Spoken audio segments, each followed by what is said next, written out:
Hola, bienvenidos a mi canal. Ahora también voy a estar transmitiendo aquí por TikTok.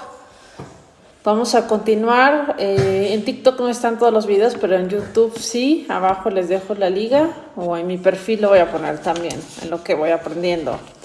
Bueno, como sabemos, la práctica de sí en el siglo I y II se vuelve una práctica de personas adultas, que en esa época eran personas a partir de los 50 años. Dice, en este nuevo contexto, el aspecto formativo hace referencia y se aplica en forma de práctica de sí. El aspecto formativo de esta práctica más bien se impone, o sea, el aspecto formativo de la práctica de sí se impone en los adultos contra un fondo de errores y de malos hábitos, de deformación y de dependencia establecidas y arraigadas que es preciso sacudir. Entonces la relación se hace corrección es igual a liberación, más que en el orden de formación-saber.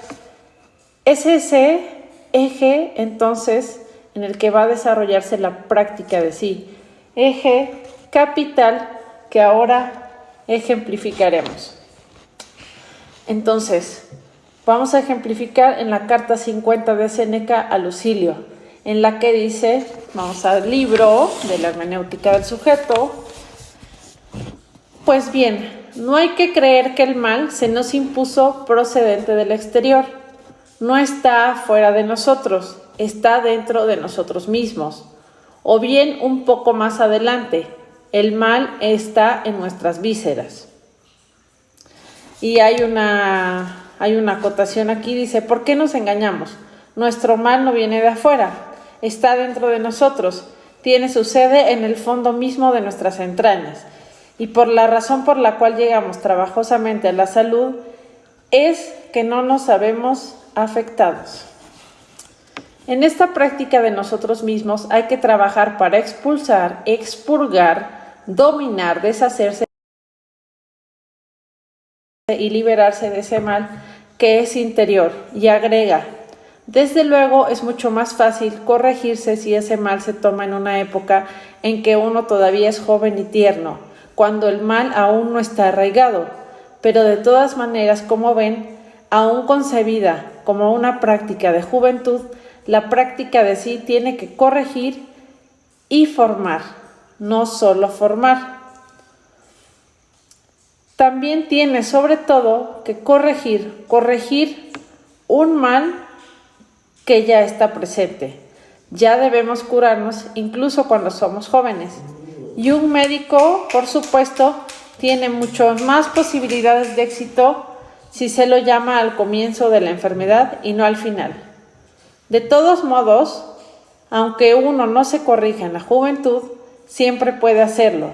Aunque nos endurezcamos, hay medios para repararlo, para corregirnos, para que podamos volver a ser lo que habríamos debido ser, pero nunca fuimos.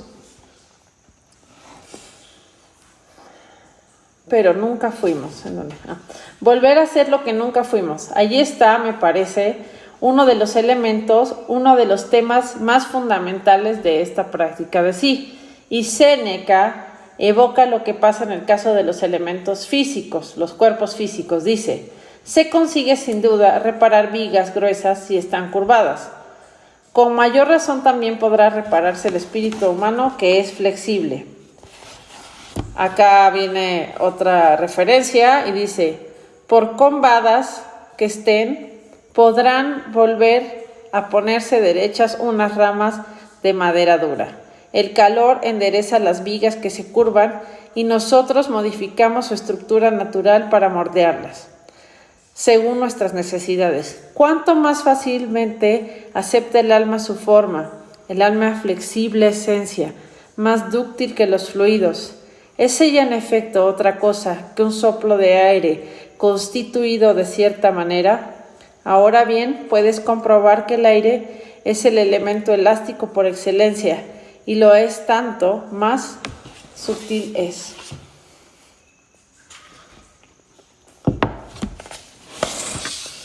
En todo caso, dice sobre el alma de calidad, es decir, En esta carta 50 ya estamos preocupados por algo en el momento mismo en que nos proponemos hacer el bien. Y aquí recupera una fórmula que era importante para el vocabulario cínico. Aprender las virtudes y desaprender los vicios. Esta es una reformación crítica. Esa reforma de sí que tiene por criterio una naturaleza que nunca apareció en el individuo humano. Ese es el punto nodal. Todo esto hace alusión a la corrosión, ocupa esta palabra Foucault que me parece muy interesante. Dice, todo esto hace alusión a la corrosión con respecto a la enseñanza recibida, con respecto a los hábitos establecidos y con respecto al medio, a todo lo que puede pasar en principio y en la primera infancia.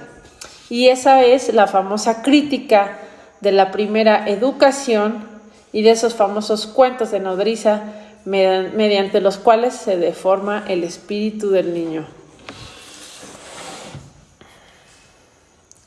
Y de aquí me voy a basar solamente en el libro porque no encuentro una mejor manera de parafrasearlo. Tenemos el célebre texto Cicerón de las Tusculanas. Tan pronto como llegamos al mundo, se nos admite nuestra familia. Nos encontramos en un medio completamente falseado y en el que la perversión de los juicios es total, de manera que no podemos decir que hemos mamado el error con la leche de nuestras nodrizas. De manera que podemos decir que hemos mamado el error con la leche de nuestras nodrizas. Entonces, crítica, por lo tanto, de esta primera infancia y de las condiciones en que se desenvuelve. Crítica también del medio familiar, no simplemente sus efectos educativos, sino, por así decirlo, el conjunto de los valores que transmite e impone. Crítica de lo que con nuestro vocabulario llamaríamos la ideología familiar. Pienso en la carta de Séneca a Lucilio, en la que dice, ponte a salvo, trata de acercarte a ti mismo. Sé perfectamente que tus padres te desearon cosas muy diferentes a estas.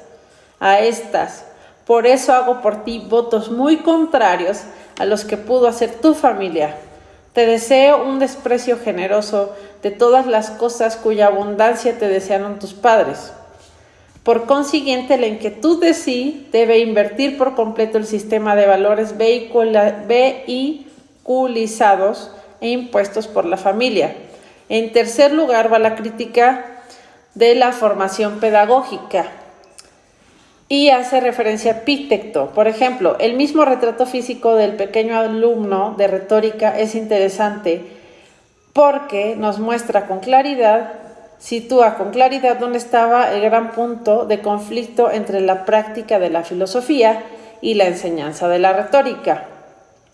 El alumnito de retórica llega muy adornado, muy pintado, con el pelo rizado, con lo que manifiesta que la enseñanza de la retórica es una enseñanza de ornamento, de apariencia de la seducción. No se trata de ocuparse de sí mismo, sino de agradar a los otros. Y Epicteto lo interroga. Muy bien, estás todo emperifollado y creíste ocuparte de ti mismo, pero en realidad reflexiona un instante, ¿qué es ocuparse de sí mismo? Y volvemos a dar con esto. Es ocuparte de tu alma, no ocuparte de tu cuerpo, como concluye el Alcibiades.